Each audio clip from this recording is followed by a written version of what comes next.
ఒక ఊరిలో రంగయ్య అనే పేదవాడు ఉండేవాడు. అతడు అడవికి వెళ్లి కట్టెలు కొట్టుకొచ్చి ఊళ్ళో అమ్మేవాడు.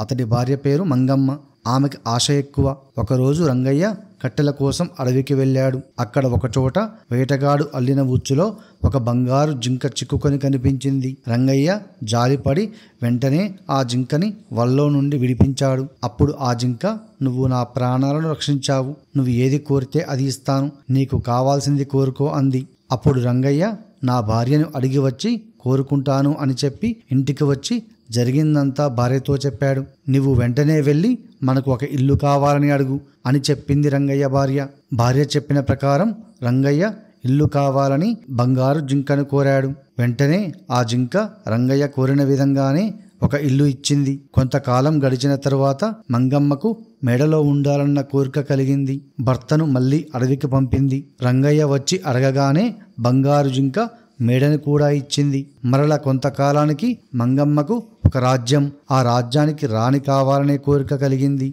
రంగయ్య అడగగానే ఆ బంగారు జింక ఆ కోరికను కూడా తీర్చింది. మరికొన్ని రోజులకు మంగమ్మకు ఒక వింతైన కోరిక కలిగింది. రంగయ్య వెనక ముందు ఆలోచించకుండా పరిగెత్తుకుంటూ వెళ్ళి, "నా భార్య సూర్యచంద్రులు తన ఇంట ఉండాలని కోరుకుంటుంది" అని చెప్పాడు. అప్పటికే అడిగిన కోరికలన్నింటినీ అయిష్టంగానే తీరుస్తున్న బంగారు జింకకు ఆ కోరిక వినగానే చాలా కోపం వచ్చింది. సూర్యచంద్రులు తన ఇంట ఉండాలని కోరుకోవటం ఎంత మూర్ఖమైన కోరిక అని అనుకుంది. "నీ భార్యకు సూర్యచంద్రులను ఇంట్లో పెట్టుకోవాలని కోరికగా ఉందా? అయితే మీరు చెట్టు కింద ఉంటేనే సరిపోతుంది" అని బంగారు జింక తాను ఇంతకుముందు ఇచ్చిన వరాలన్నింటినీ వెనక్కు తీసుకొని మాయమైపోయింది. రంగయ్య ఇంటికి వచ్చేసరికి మంగమ్మ ఒక చెట్టు కింద దిగాలుగా కూర్చొని ఏడుస్తూ కనిపించింది. ఈ కథ ద్వారా మనకు తెలిసిన నీతి ఏమిటంటే, దురాశ దుఃఖానికి చేటు. ఉన్నదానితో సంతృప్తి చెందాలే కానీ లేని దానికోసం అత్యాశపడరాదు. ఈ వీడియో మీకు నచ్చినట్లయితే లైక్ చేయండి, సబ్స్క్రైబ్ చేయండి. ధన్యవాదాలు.